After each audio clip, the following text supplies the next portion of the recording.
সব বাড়িতেই বাজনা বাজে, সব দোকানেই বাজনা বাজে, সবার কানেই বাজনা চলে, ল্যাংটা মেয়ে নাচে সবার কানে।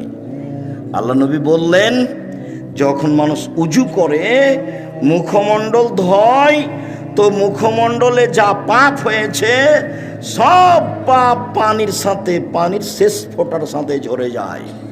মুখমণ্ডলে কি পাপ হয়? আল্লাহ নবী বলছেন, আইনানে তাজনের জেনা হুমান নাজরো, দুই চোখের জেনা হচ্ছে চোখ দিয়ে দেখা। অলাইনানে জেনা হুমাল ইস্তেমাও, দুই কানের জেনা হচ্ছে কান দিয়ে শোনা। অল মুখ অল ফাম জেনাহার নতক, মুখের জেনা হচ্ছে কথা বলা। এগুলো সব মুখমণ্ডলে আছে। এগুলো বড় বড় জেনার মাধ্যম, কান জেনার মাধ্যম, চক্ষু জেনার মাধ্যম, মুখ জেনার মাধ্যম। বুঝুনি তুমি?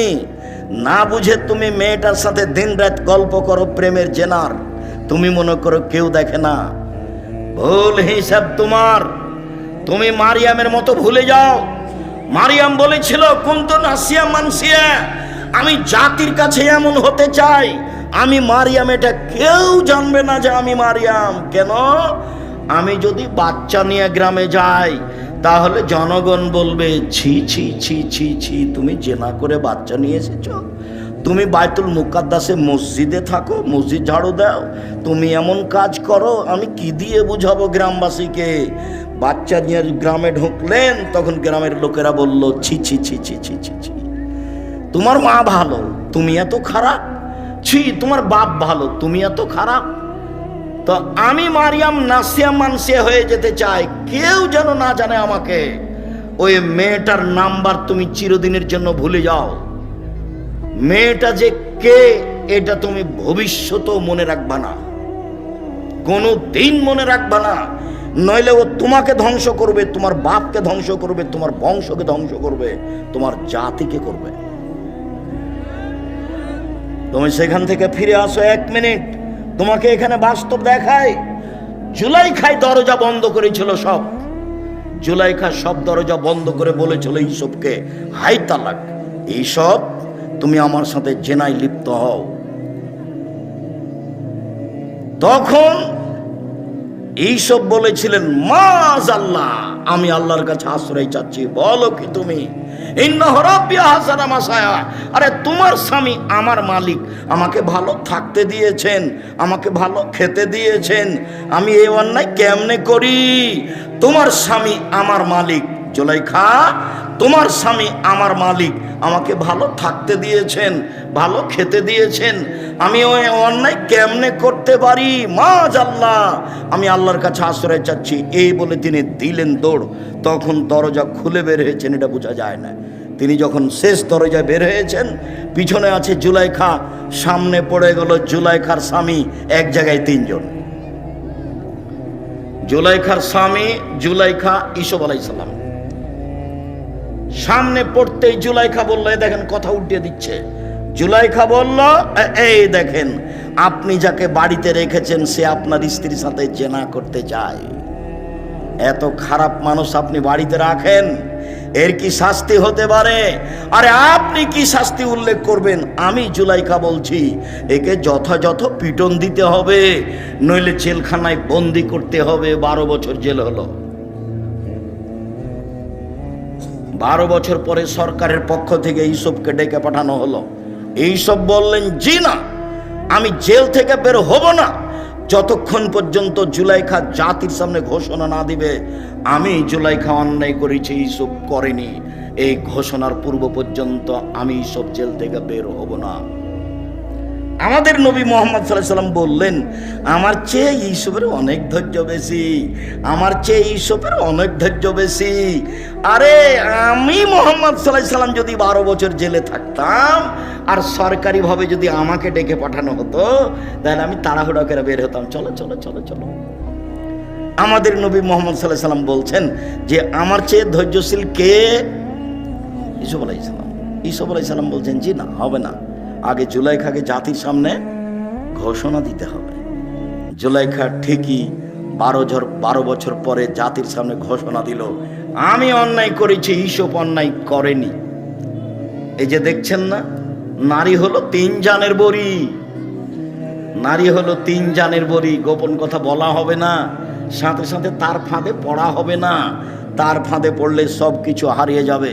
শুনুন, রাসূল সাল্লাল্লাহু আলাইহি সাল্লাম বলেন, 3টা পাপের কারণে আমার উম্মতের উপরে গজব নেমে আসবে। 1, যখন তারা নেশাদার দ্রব্য পান করবে। 2, মেয়েরা যখন নাচবে। 3, যখন বাদ্যযন্ত্র প্রকাশ পাবে। সব দোকানে বাজনা বাজে, সব মোবাইলে বাজনা বাজে। তোমার মোবাইলে যেন আর কখনো কোনো মেয়ে না নাচে, চিরদিনের জন্য তুমি বন্ধ করো। চক্ষু ঠান্ডা করে জান্নাতের মেয়ে ভোগ করার হিসাব করো না। জান্নাতের মেয়ে ভোগ করা অত সহজ নয়, ওরা অত সাধারণভাবে নেই। আল্লাহ তাআলা বলছেন, ওরাকে আমি এমন ভাবে রেখেছি জিন কোনোদিন তাদের স্পর্শ করেনি, মানুষ তাদের স্পর্শ করেনি। ওরাকে ঝিনুকের মধ্যে লুকানো আছে, যখন তাদেরকে বের করা হবে তখন মনে হবে যে এরা ঝিনুকের মধ্যে লুকানো মুক্তা। তাদের কোনোদিন পেশাব হবে না, তাদের কোনোদিন পায়খানা হবে না, তাদের কোনোদিন হায়েজ হবে না। তাদের রূপ চেহারা ভিন্ন ধরনের হবে। 16-18 বছর মেয়েরা যেমন হয়, জান্নাতের মেয়েরা তেমন হবে, তার চেয়ে হাজারো গুণ সুন্দরী। চক্ষু হবে টানা টানা, লম্বা লম্বা, আর মাথার চুল হবে কঁকড়া কঁকড়া। সুন্দরী হওয়ার জন্য যা কিছু লাগে সব কিছু তাদের মাঝে আছে। জান্নাতের মেয়ে ভোগ করতে হলে এই চক্ষু দিয়ে এসব কিছু ভোগ করে জান্নাতের মেয়ে ভোগ করা যাবে না, ভুল হিসাব। এখানে আরো একটা কথা থেকে গেল। আল্লাহ নবী বলছেন, সালাসাতুন লা ইয়াদখুলুল জান্নাহ আবাদা, 3 শ্রেণীর মানুষ জান্নাতে যাবে না, কখনো যাবে না। 3 শ্রেণীর মানুষ জান্নাতে যাবে না, কখনো যাবে না। 1, দায়ুষ, যার ছেলে মেয়ে স্ত্রী পর্দায় থাকে না। গ্রামের সবাই নাকি চাচা, গ্রামের সবাই নাকি বড় ভাই, সবাই নাকি ছোট ভাই, ধর্ম এইভাবে আছে। তাহলে তো বিবাহের মতোই হয়ে গেল। থুবড়া খাওয়াচ্ছে, তখন ওই লোকটার সামনে মেয়েটা বসে আছে, এটা তো চাঁপাইনবাবগঞ্জ। তো মেয়েটা বসে আছে আর ওই লোকটা তার মুখে ক্ষীর তুলে দিচ্ছে। কত নোংরা নীতি বিবাহের! ছি ছি ছি ছি ছি। বইয়ের মুখে ক্ষীর তুলে দিতে হয়, বইয়ের মুখে দিতে হয়। ও কি বউ? ওই মেয়েটার বিবাহ হবে, তাই থুবড়া, তাই সবাই গ্রামের লোক থুবড়া খাওয়াচ্ছে। আর মহিলাগুলো গীত বলছে আর বলছে টাকা দিলে মুখ খুলবো। থুবড়া চিরদিনের জন্য হারাম। থুবড়া শব্দর মুখের উপরে পেশাব করে দিতে হবে, দিয়ে বলতে হবে থুবড়া পৃথিবীতে নেই। 20 বছর পরে কেউ যদি বলে থুবড়া, তাহলে আর কেউ বলবে কি গো, থুবড়া কি জিনিস গো? আচ্ছা, থুবড়া শব্দ কি তাহলে ডিকশনারিতে দেখতে হবে নাকি? কি সেটা এমন হতে হবে। যেমন ডুলি বিবি শব্দ চিরদিনের জন্য হারাম। ডুলি বিবি শব্দ একবারে ভুলে যেতে হবে, ডুলি বিবি কোনো শব্দই নেই। বিবাহতে গিয়ে মাঝা খরচ দিতে হবে, এটা হারাম। বিবাহতে ছেলের পক্ষ থেকে মেয়ের পক্ষ থেকে যা গেছে আপনার ওই ইয়েতে বরণতাতে ক্ষীর কাঁচিতে ছেলের পক্ষ থেকে তার ডবল যাবে, এই নীতি হারাম। মেয়ের বাপকে সব কিছু বেশি দিতে হবে, এই নীতি হারাম। বড় মেয়েদের গীত গাওয়া, এই নীতি হারাম। বউ দেখতে যে টাকা দেওয়া, এই নীতি হারাম। চাঁপাইনবাবগঞ্জের বিবাহের শুরু থেকে শেষ পর্যন্ত একটা কাজ যায় যে একথা আমার জানা নেই। শুরু থেকে শেষ পর্যন্ত সবই হারাম। একটা কাজ যায় আমি এই জেলার মানুষ হিসেবে আমার জানা নেই।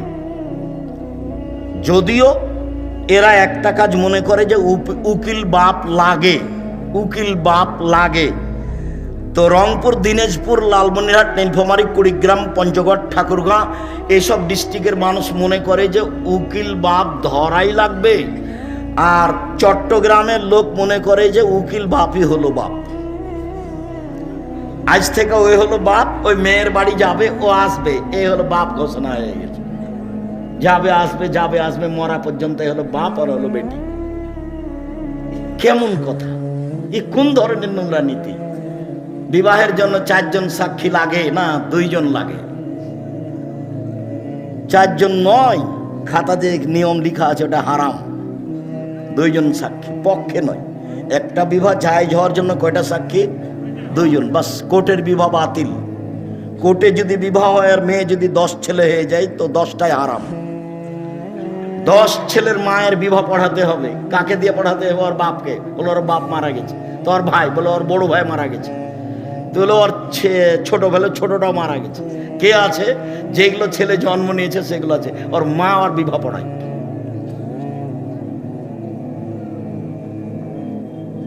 বিবাহ পড়াতেই হবে। কোর্টের বিবাহ বাতিল, কোর্টের বিবাহ বাতিল, কোর্টের বিবাহ বাতিল। আমি বলিনি, ও কথা মুহাম্মদ সাল্লাল্লাহু আলাইহি ওয়াসাল্লাম বলেছেন। বলছিলাম আল্লাহ তাআলা বলেন, তোমরা নিজেদেরকে জাহান্নাম থেকে বাঁচাও, পরিবারকে জাহান্নাম থেকে বাঁচাও। দেখি পরিবারকে কিভাবে জাহান্নাম থেকে বাঁচানো যায়। আবু হুরায়রা রাদিয়াল্লাহু তাআলা আনহু বলেন, রাসূল সাল্লাল্লাহু আলাইহি সাল্লাম বলেছেন, কুল্লু মাউলুদিন ইউলাদ আলাল ফিতরা, প্রত্যেকটা ছেলে মেয়ে ইসলামী ধারণ ক্ষমতা নিয়ে জন্মগ্রহণ করে। প্রত্যেকটা ছেলে দাড়ি ছেড়ে দিতে পারবে, এই ক্ষমতা আছে। প্রত্যেকটা মানুষ মোচ কাটতে পারবে, এই ক্ষমতা আছে। প্রত্যেকটা মেয়ে মাথায় কাপড় দিতে পারবে, এই ক্ষমতা আছে। আল্লাহ নবী বলছেন, সবাই ইসলামী নিয়ম নীতি ধারণ ক্ষমতা নিয়ে জন্মগ্রহণ করে। ফাবু ইউহাবেদানিহি, তার বাপ মা তাকে ইহুদি করে দেয়। ইমাজ্জেসানিহি, তার বাপ মা তাকে আগুন পূজক করে দেয়। ইনাসরানিহি, তার বাপ মা তাকে খ্রিস্টান করে দেয়। বাপ মা ছেলে মেয়েকে যেভাবে গড়ে তুলে সেইভাবে গড়ে উঠে। চাঁপাই নবাবগঞ্জের ভাষাতে সঙ্গ দোষে লোহা ভাসে। এটাই হলো বুখারী মুসলিমের হাদিসের তরজমা। সঙ্গ দোষে লোহা ভাসে। এবার তুমি বলো, মেয়েটা ক্লাস 10-এ পড়ে, তার মাথায় কাপড় নেই, এই কাজটা কে করেছে? ওর মা। আমি বলছি ওটা ওর মা নয়, ওটা ওর সৎ মা। ওর মা বলবে, মাথায় কাপড় নিতে বাইরে না, কোথায় যাচ্ছিস? দাঁত ভেঙে কি দাঁত ভেঙে দেবে একবারে। ওর মা সব সময় গরম হয়ে থাকবে তার বাচ্চার উপরে। হ্যাঁ, কোথায় গেছিলি এখন? এতক্ষণ গেছিলি কোথায়? ও তো পাহারাদার, আল্লাহ রাসূল বলছেন। সঙ্গ দোষে লোহা ভাসে, এটা বুখারী মুসলিমের হাদিসের সারমর্ম কথা। বাপ মা যদি ইহুদি হয়, ছেলে মেয়ে ইহুদি হয়ে গড়ে উঠবে। বাপ মা যদি খ্রিস্টান হয়, ছেলে মেয়ে খ্রিস্টান হয়ে গড়ে উঠবে। বাপ মা যদি আগুন পূজক হয়, ছেলে মেয়ে আগুন পূজক হয়ে গড়ে উঠবে। শুনুন, অনেকদিন বলা আছে, 2টা মেয়ে একসাথে জন্ম নিয়েছে। দুইজনই সুন্দরী, দেখতেও ভালো, মেধাও ভালো, একই সাথে জন্ম নিয়েছে, যমজ। একজনের বিবাহ হয়েছে কথার কথা আওয়ামী লীগের ছেলের সাথে, আর একজনের বিবাহ হয়েছে বিএনপি ছেলের সাথে। দুই বোনে এখন আর কথা বলে না। একসাথেই থাকতো, একসাথেই চলতো, একসাথেই খেত। ওর প্রতিক্রিয়া এর ভিতরে ঢুকেছে, ওর প্রতিক্রিয়া এর ভিতরে ঢুকেছে। এটাই শেষ পর্যন্ত হাদিস এরকমই থাকবে। এক খেয়ালে চেয়ে থাকবেন, আমি আপনার সাথে আছি কিছুক্ষণ। সম্মানিত দিনী ভাই বোন, আবু হুরায়রা রাদিয়াল্লাহু তাআলা আনহু বলেন, রাসূল সাল্লাল্লাহু আলাইহি সাল্লাম বলেছেন, কুল্লু নাফসিম মিন বানি আদম সাইয়্যিদ, আদম সন্তানের পুরুষ নারী সবাই দায়িত্বশীল। সবাই নিজের নিজের নিজ নিজ দায়িত্ব পালন করবে। আদম সন্তানের সবাই দায়িত্বশীল। তাহলে বাপ আর রাজুল সাইয়্যিদ ফি বাইতি আহলিহি, বাপ হচ্ছে তার পরিবারের উপরে দায়িত্বশীল। বাপ হলো তার পরিবারের উপরে দায়িত্বশীল। ওয়াল মারআতু সাইয়্যিদাতু বাইতিহা, আর মহিলা হচ্ছে বাড়ির দায়িত্বশীলা। আল্লাহ নবী যখন বাপের কথা বললেন তখন বললেন পরিবার, আর যখন মায়ের কথা বললেন তখন বললেন বাড়ি। বাড়িটা সাজগোজ করে রাখবে মা, বাড়িটা সুন্দর করে গুটিয়ে রাখবে মা, ছেলে মেয়েকে দেখাশোনা করবে মা, স্ত্রী সহ পুরো পরিবার কন্ট্রোল করবে বাপ। ও হলো এই পরিবারের মালিক। আর একজন কি করলো সেটা আপনার দেখার প্রয়োজন নেই। আপনি কি করছেন, আপনি পরিবারকে জাহান্নাম থেকে রক্ষা করুন, আপনি পারবেন। ছেলের দাড়ি চাঁচা আছে, জবাব আপনাকে দিতে হবে। ছেলের টাকনোর নিচে প্যান্ট আছে, জবাব আপনাকে দিতে হবে। আপনার বাড়িতে একটা নিয়ে এসেছেন পট, বাচ্চার পায়খানা করা পট, সেটা হলো ঘোড়া। জবাব আমি দিব? এই বাড়িতে তো ফেরেশতা আসবে না। আপনি এই পট কিনলেন কি করে? এই পট যদি আমাদের বাড়িতে যায় তাহলে প্রথমত মাথাটা কেটে দেওয়া হবে, যদি না হয় ফেরত দেওয়া হবে, যদি না হয় তাহলে মাটিতে পুঁতে দেওয়া হবে। আপনার স্ত্রী কি দায়িত্ব পালন করে? আপনার স্ত্রী একটা প্লেট কিনেছে, তাতে আছে চিংড়ি মাছ, ও নাকি শিক্ষিতা। আপনার স্ত্রী একটা আয়না কিনেছে, আয়না হলো রুই মাছ। আপনার স্ত্রী একটা তরকারির বাটি কিনেছে, সেটা হলো কাতল মাছ। কি বুঝাতে চাচ্ছেন আপনি আমাকে? আপনার শোকেজে কাঁকড়া সাজানো আছে, আপনার স্ত্রী অ্যালবামে ছবি ছেলে মেয়ের রেখেছে, বাপ মায়ের রেখেছে, এ শিক্ষিতা নয়। একজন অশিক্ষিতা মহিলা এ পরিবার কন্ট্রোল করতে পারে না, আপনিও পারবেন না। আপনি আপনার পরিবারের দায়িত্ব পালন করেন না। আপনার বাড়িতে কার্টনওয়ালা গেঞ্জি গেল কেন? আপনার ছেলের গায়ে কার্টন আছে, দেখা যাচ্ছে ছবি মানুষের, দিন রাত ঘুরে বেড়াচ্ছে, চোখে পড়ে না? আপনার স্ত্রী আপনার বাচ্চার পায়জামাটা প্যান্টটা রোজ ধুয়ে দিচ্ছে, প্যান্টটা টাকানোর নিচে যায়, সেটাও দেখতে পায় না। ও যে দায়িত্বশীল, কি দায়িত্ব পালন করে? আপনি যে দায়িত্বশীল, কি আপনি দায়িত্ব পালন করেন? সম্মানিত দিনী ভাই বোন, আব্দুল্লাহ ইবনে ওমর রাদিয়াল্লাহু তাআলা আনহু বলেন, এই ছেলে বসো, অল্প সময়, আপনি বিরক্ত হয়ে আমাকে কষ্ট দিবেন না। আর আমি তাফসির মাহফিল করতে আসিনি যে আপনি বাদাম খাবেন আর আমি কেসা কাহিনী বলবো, এরকম কাজ আমি করি না। আর তাফসির মাহফিলের কথাটা আসতে আপনার সাথে আমি একটা কথা বলে রাখছি, আমি আব্দুর রাজ্জাক বিন ইউসুফ আপনার বাড়ির মানুষ। আমি চাঁপাইনবাবগঞ্জের মানুষ, মানে আমি আপনার বাড়ির মানুষ, আপনার বাড়ির মানুষ আমি হতে চাই। আপনি উপেক্ষা করে কিছু করলে জবাব আপনাকে কিয়ামতের মাঠে দিতে হোক, এটা আমি চাই না। শুনুন, আল্লাহ রাসূল বললেন, পৃথিবীর মানুষ বাল্লিগু আন্নী ওয়ালা আয়া, আমার একটা কথা জানা থাকলে অন্যকে বলো। পৃথিবীর মানুষ, আমার একটি কথা জানা থাকলে অন্যকে বলো। দুই, ওয়াহাদ্দিসু আন বানি ইসরাঈল ওয়ালা হারাজ, বানি ইসরাঈলের কাহিনী বলো, কোনো দোষ নেই। বানি ইসরাঈলের কাহিনী বলো, কোনো দোষ নেই। আমান কাযাবা আলাইয়া মুতাআম্মিদান ফালিয়াতাবাওয়া মাকাদাহু মিনান নার, কেউ যদি কোনো কথা আমার নামে বলে, সেই কথা যদি আমার না হয়, তাহলে তার থাকার জায়গা জাহান্নাম। পাগড়ি যত বড়ই হোক, জুব্বা যত বড়ই হোক, রেহাই হবে না। আপনি যেই কথাটা মুখ দিয়ে বললেন, যেই কথাটা কলমে লিখলেন, সেটা যদি নবীর না হয়, তাহলে আপনার থাকার জায়গা জাহান্নাম। জেনা করে জাহান্নামে গেছে এ কথা নয়, সুদ খেয়ে জাহান্নামে গেছে এ কথা নয়, মানুষকে মেরে জাহান্নামে গেছে এ কথা নয়, জুলুম অত্যাচার করে জাহান্নামে গেছে এই কথা নয়। ধর্মের নামে একটা কথা বলেছে যেটা রাসূলের নয়। আমি আপনাকে শতদিন বলেছি, আমার চাচাতো ভাই চাঁপাইনবাবগঞ্জ শহরের ওই পাশে বক্তব্য শুনতে এসে আমাকে বাড়িতে গিয়ে বলছে যে তাফসির যে করলো, সে কি তাফসির, ওগুলো তোরা জানিস না। ভাইজান কি বললো? ও ছাড়, ওগুলো তোরা পারবি না। আচ্ছা বলেন, আমি একটু শুনি, কি করলে একটু বলেন না। তখন বলছে, জীবনে ওই সব তাফসির শুনিসনি। আচ্ছা শুনিনি বলেন। তো বলছে যে আদম আলাইহিস সালাম ঘুম থেকে উঠে দেখেন পাশে একজন সুন্দরী মহিলা। তো আদম আলাইহিস সালাম হাত বাড়ালেন, তখন ফেরেশতা বলছেন থামেন। তো আদম আলাইহিস সালাম বলছেন কেন?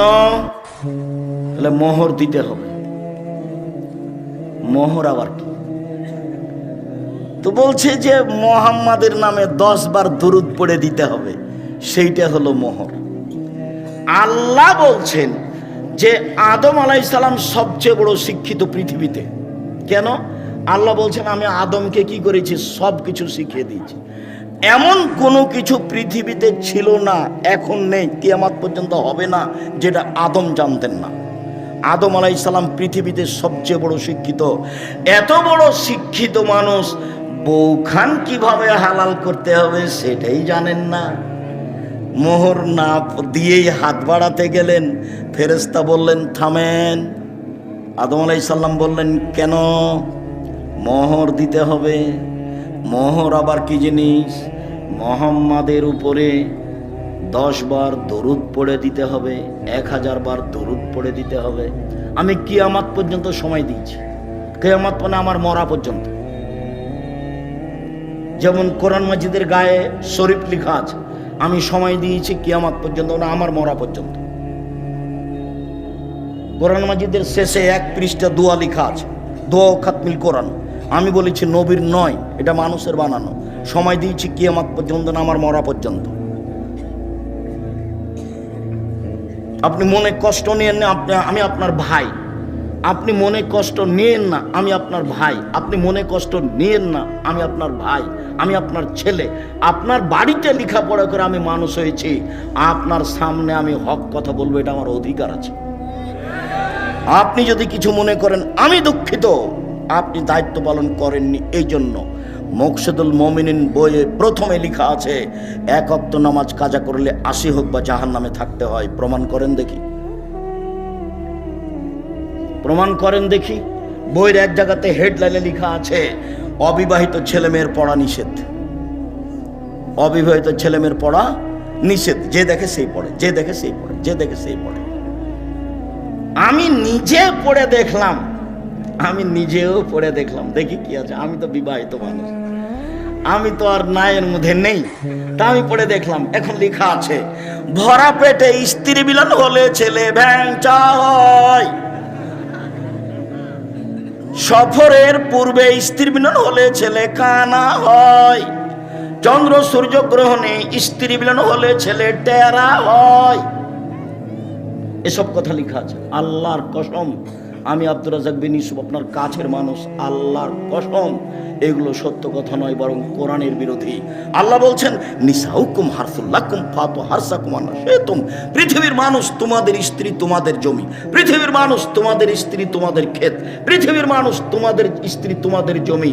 তোমরা তোমাদের জমিতে আসো তোমাদের ইচ্ছা মতো, সকালেই কি, দুপুরেই কি, ভরা পেটেই কি, সফরের পূর্বেই কি, চন্দ্রগ্রহণ লাগলেই কি আর না লাগলেই কি। ঋতু হাইজ অবস্থায় স্ত্রী মিলনে যাওয়া না, বাস। এটা আল্লাহর দেওয়া বিধান। পৃথিবীর মানুষ, আমার একটি কথা জানা থাকলে অন্যকে বলো। পৃথিবীর মানুষ, বানি ইসরায়েলের কাহিনী বলো, কোনো দোষ নেই, মানে সত্য কাহিনী হতে হবে। 1 মিনিট, সত্য কাহিনী হতে হবে। 1 মিনিট, 1 মিনিট বলে কি বলতে চাচ্ছেন আব্দুর রাজ্জাক সাহেব? হ্যাঁ, একটা সত্য কাহিনী দেখাই। ইশতারা রাজুলুন মিন রাজুলিন আকারান। একটা লোক একটা লোকের কাছে জমি কিনে নিয়েছিল হাজার হাজার বছর পূর্বে। জমি চাষ করতে গিয়ে স্বর্ণের পাতিল পেল। এখন জমি ক্রেতা স্বর্ণের পাতিলটা বিক্রেতার কাছে নিয়ে গিয়ে বলছে খুদ্দাহ বাকামিন্নি, আপনি স্বর্ণের পাতিল নেন। ইশতারে তো মিনকাল আর ধরম আপতা মিনকা দাম, আমি আপনার কাছে জমি কিনে নিয়েছি, স্বর্ণের পাতিল কিনে নিয়ে নেন নেন। তখন বিক্রেতা বলছে বাইতুল আর জমা ফিহা, জমিও বিক্রি করেছি, জমিতে যা ছিল সবই বিক্রি করেছি, পাতিল নেব না। হাদিস বুখারী মুসলিম, হাজার হাজার বছর আগের কাহিনী। এই হলো বানি ইসরায়েলের কাহিনী। পৃথিবীর আলেম ওলামা, তোমরা বানি ইসরায়েলের কাহিনী বলো। ও মুফাসসির সাহেব, আপনি বানি ইসরায়েলের সত্য কাহিনী বলেন, আপনি সহিহ হাদিস বলেন। যদি আপনার কোনো কথা এমন হয়ে যায় যেটা নবীর নয়, তখন থাকার জায়গা জাহান্নাম, পথ ঘাট থাকবে না। যোগ্যা যত বড়ই হোক, পীর যত বড়ই হোক, লাভ হবে না, বাঁচার কোনো পথ নেই। হাদিস বুখারী মুসলিম। আল্লাহ নবী বলছেন কাফাবিল মারে কাদওয়ানি ইউহাদ্দিসু বিকুল্লি মা সামিয়া, মুখ দিয়ে কথা বলার পূর্বে ও যেন তদন্ত করে দেখে। তদন্ত না করে যেন কোনো কথা ধর্মের নামে না বলে, বন্ধ থাক, ধর্ম বন্ধ থাক। তুমি বলিও না, বলতে গেলে দেখে বলিও। আমি বলছি না যে আপনি কাঁদ মাসা করিয়েন না উজুতে, আমি এই কথা বলছি না। আমি বলছি আপনি কাঁদ মাসা করেন, কিন্তু যদি নবীর না হয়ে থাকে তাহলে আপনার কি হবে? আপনার আমি এটা বন্ধ করতে আসিনি। আপনি বলেন আল্লাহুম্মা সাল্লি আলা সাইয়্যিদিনা নাবিয়ানা মুহাম্মদ, বলেন, আমি আপনাকে নিষেধ করিনি, এই কাজ আমি করি না। আমি যেটুকু বলছি সেটুকু হচ্ছে, এইটা যদি নবীর না হয় তাহলে আপনার কি হবে? তাকে আপনি তদন্ত করেন, নবীর প্রমাণ হোক। আপনি একজন বড় মুফাসসির, আপনি একজন বড় মুফাসসিরের সহযোগী, আপনি এমনটা করছেন, যদি রাসূলের না হয় তাহলে আপনার এবং তার কি হবে, এইটা আপনি বিবেচনা করছেন না কেন? আমি তো মনে করছি এইভাবে তাফসীর করাটা ঠিক ওইরকম। কেমন? ফাতেমা যেমন বলেছিলেন, ফাতেমা কান্দিয়া কয় আজ বুঝি হুসাইন কারবালাতে শহীদ হয়। ফাতেমা কান্দিয়া কয় আজ বুঝি হুসাইন কারবালাতে শহীদ হয়। যেদিন হুসাইন কারবালাতে শহীদ হচ্ছেন ইরাকের মাটিতে, তার 49 বছর আগে ফাতেমা মারা গেছেন। কতদিন আগে মারা গেছেন? 49 বছর আগে। তাহলে ফাতেমা এইভাবে কিভাবে বলবেন?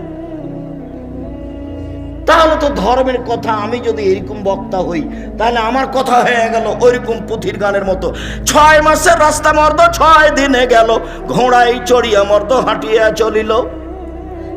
ধর্ম এরকম নয়। কেউ যেন আঙ্গুলে চোখে আঙ্গুল না ঢোকাতে পারে এইভাবে বলার চেষ্টা করেন, তবে মানুষ হিসেবে কোনো জায়গাতে ত্রুটি থাকতেও পারে। আবু মুসা আশআরী রাদিয়াল্লাহু তাআলা আনহু বলেন, রাসূল সাল্লাল্লাহু আলাইহি সাল্লাম বলেছেন, আইয়ুমা রাজুলিন লাহু ওয়ালিদা, কারো যদি একটা কাজের মেয়ে থাকে, কাজের মেয়ে, ফাআদাবাহা ফাসানা তাদিবাহা, তাকে যদি শিষ্টাচার শিখিয়ে দেয়, সুন্দর শিষ্টাচার শিখিয়ে দেয়, আল্লামাহা ফাসানা তালিমাহা, তাকে যদি বিদ্যা শিখিয়ে দেয়, সুন্দর বিদ্যা শিখিয়ে দেয়, ফালাহু আজরান, তার জন্য ডবল নেকি রয়েছে। কাজের মেয়েকে বিদ্যা শিখাতে হবে, কাজের মেয়েকে শিষ্টাচার শিখাতে হবে। শিষ্টাচার কি জিনিস? নখ বড় কেন? শিষ্টাচার গ্রহণ করো, কেটে ফেলো। কপালে টিপ কেন? শিষ্টাচার গ্রহণ করো, টিপ তুলে ফেলো। শোনো, যেই ওই পায়ে যেগুলো বাজে সেগুলো কি? নূপুর। এই বাজনা নূপুর কেন? এটা শয়তানের বাজনা, খুলে ফেলো। এইভাবে চুল বেনি করে উপরে ধামাওয়ালিদের মতো করে রেখেছো কেন?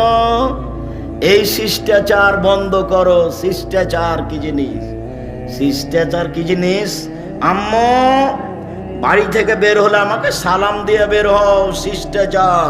আম্মু বাড়িতে ঢোকার সময় সালাম দিয়ে ঢোকো, শিষ্টাচার। আম্মু পড়তে বসলে নাসফালাক ইখলাস রব্বে জিদনি ইলমা বলে পড়তে বসো, শিষ্টাচার। আম্মু ডান পায়ের জুতা আগে পরো, বাম পায়ের জুতা পরে পরো, শিষ্টাচার। আম্মু বাম পায়ের জুতা আগে খুলো, ডান পায়ের জুতা পরে খুলো, শিষ্টাচার।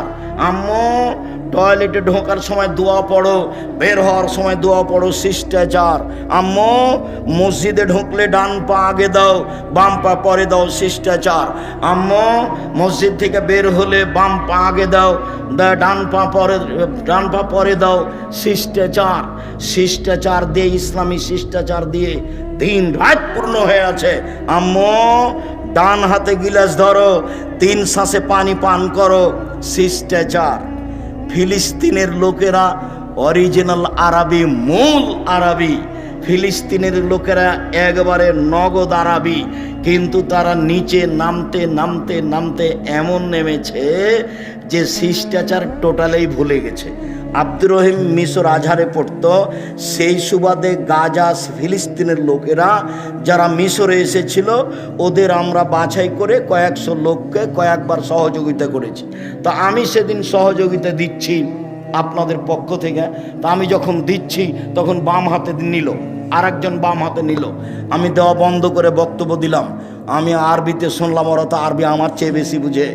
যখন বললাম বাম হাত হলো শয়তানের জন্য, ডান হাত হলো রাসূল বলছেন খাওয়ার জন্য, পবিত্রতার জন্য। আয়েশা রাদিয়াল্লাহু তাআলা বলছেন রাসূলের ডান হাত খানটা পবিত্র কাজের জন্য, খাওয়ার জন্য, আর বাম হাত খানটা লেখানা এই পেশাব পায়খানার জন্য, অমিন কাদারা, আর যে খারাপের ময়লার জন্য। ওরা একবারে গুলগুলা হয়ে বুঝলো আরবি, ওরা তো আরবিতেই জন্ম। এবার বললাম নেন, তখন বাম হাত বাড়িয়ে গেল। কেন বলেন তো? আদাত, অভ্যাস।